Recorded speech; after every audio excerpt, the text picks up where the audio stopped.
Hey everyone, Allison Gardner here, and I wanted to do a follow-up video from Monday Night Tuesday's video about how to set healthier hopes and activities in your marriage. I realized after the fact that that's really what this whole thing boils down to. By coming to them open-minded and not saying, this is what I want to do, are you going to do it with me? But instead going to them and saying, I've heard of this opportunity, is that something you would like to do? This then gives them an opportunity to perhaps go a little outside of their comfort zone, but not feel as though they are being dragged into the land of inability or the land of just not feeling quite that that's the thing. But there's a follow-up and there's a cross side of this.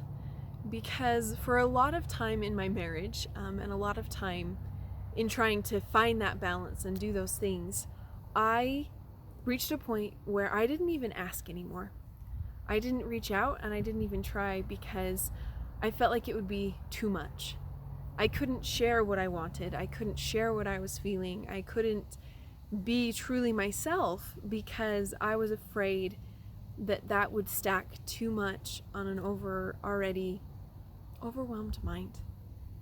And I didn't want to do that. I couldn't face doing that. And so I shut down. I didn't communicate desires. I didn't communicate expectations. I didn't say what my needs were because I just kind of figured, well, what's the point? They're not going to be met. And so I had a very negative view of this. So the flip side of presenting opportunities purely as opportunities, not as coercion, is to present those opportunities and to accept that what you desire might not be able to be fully met, but you might get something just as good or better out of it. And that by actually sharing what's going on in your heart and sharing what's going on in your mind, that you enable that other person to feel that they can offer you something you cannot offer yourself. Really, all human beings, all of us, want to feel that our voice matters. And all of us want to feel that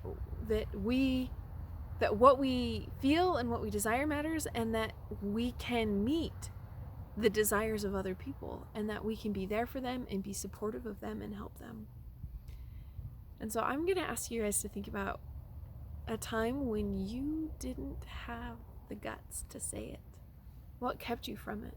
Was it old fears? Was it the way that things used to play out? Because if that's the case, it's time to put those things on paper and let go of them. A lot of the assumptions I used to make, that if I asked 2 weeks ago and I was turned down, that was the answer I was always going to get. Or an interaction that I had with my spouse was always going to be that same way, was always going to be disappointment. But that's because I was forcing. That's because I was bringing my own expectations as the expectation for our marriage. What if it's not that way? What if in approaching someone with this is an opportunity, we give them space and room to embrace what they feel equal to and to feel that they are still loved and known and cared about? I hope that you guys will put some thought into that, because a marriage or a relationship is based on give and take. And if you always feel like you are giving and you never receive, that is an uneven relationship. Now, does that mean that what I receive is always going to be the same as what I put out?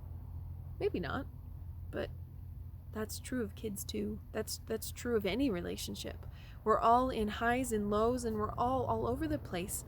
And so if someone's going through a really stressful time, am I going to expect them to give back to me at the same degree I gave them? No. But will that relationship last if I only ever send out? Because then the people you're sending to feel like a burden. They feel like a disappointment. They feel the inequality. But if you give and then communicate with them for what's doable for them to give back so you can receive, then you have a solid relationship. So I hope that you guys will put some thought into how you might be able to change the face of your relationships by allowing yourself to share what's on your mind and receive whatever it is that can be given back. It might be different than you expected, but that does not make it any less worthy or worthwhile. Thank you guys for coming on this journey with me, and I will see you next time. Bye.